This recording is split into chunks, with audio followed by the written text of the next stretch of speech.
On April 6, 2003, the American soldiers of Task Force 269 found themselves in a desperate position. They were exhausted, low on supplies, and pinned down by heavy fire at Muthana Bridge, near the Tigris River. Across the water, the 1st Hammurabi Republican Guard Armored Division was moving in. Iraqi T-72 tanks began shelling the American lines, threatening to cross the bridge and overrun the position. 2 A-10 Warthogs arrived overhead to provide support. Pilot Lieutenant Colonel Raymond Donk Strasburger and his wingman Captain Greg Billy Bob Thornton were the only assets available to stop the armor. But as they arrived, a massive sandstorm engulfed the region.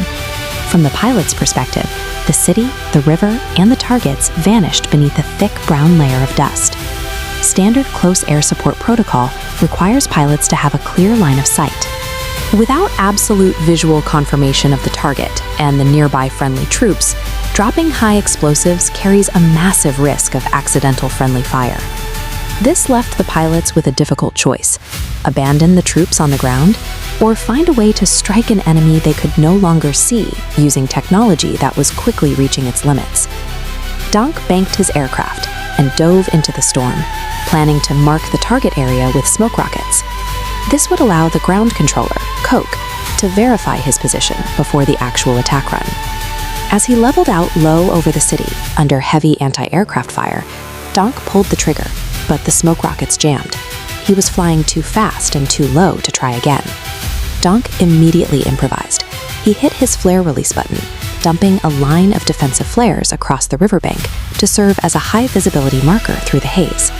From his position on the ground, Coke spotted the burning flares through the blowing sand. He radioed back immediately, clearing Donk to engage the targets at the base of the bridge.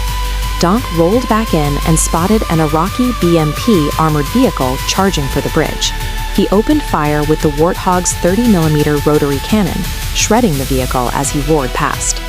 Moments later, warning lights flashed in Donk's cockpit. His engines and fuel systems were intact, but the aircraft's ballistics computer had completely died.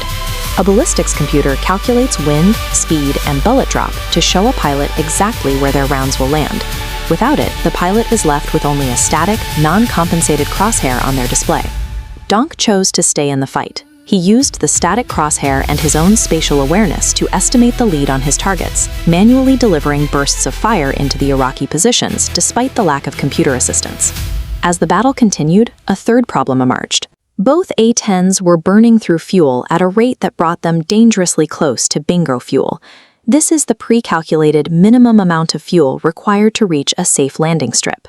Under normal circumstances, hitting this limit means the pilots must break off and return to base. While flying through the storm, Donk performed the mental math to recalculate their burn rate and distance to the nearest airfield. He determined they could safely lower their bingo limit by 500 pounds, buying them a few more minutes over the bridge.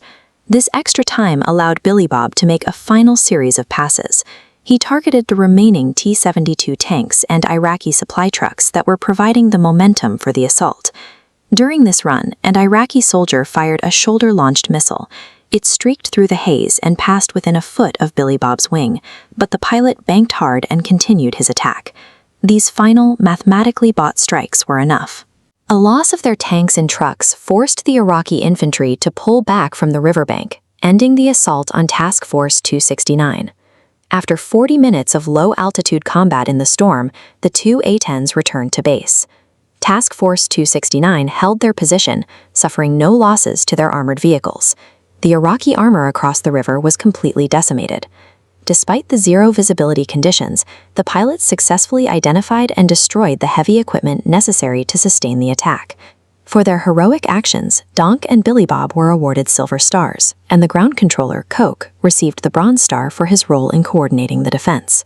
Today, warfare relies heavily on digital sensors, automated targeting, and high-bandwidth data links to maintain an advantage on the battlefield.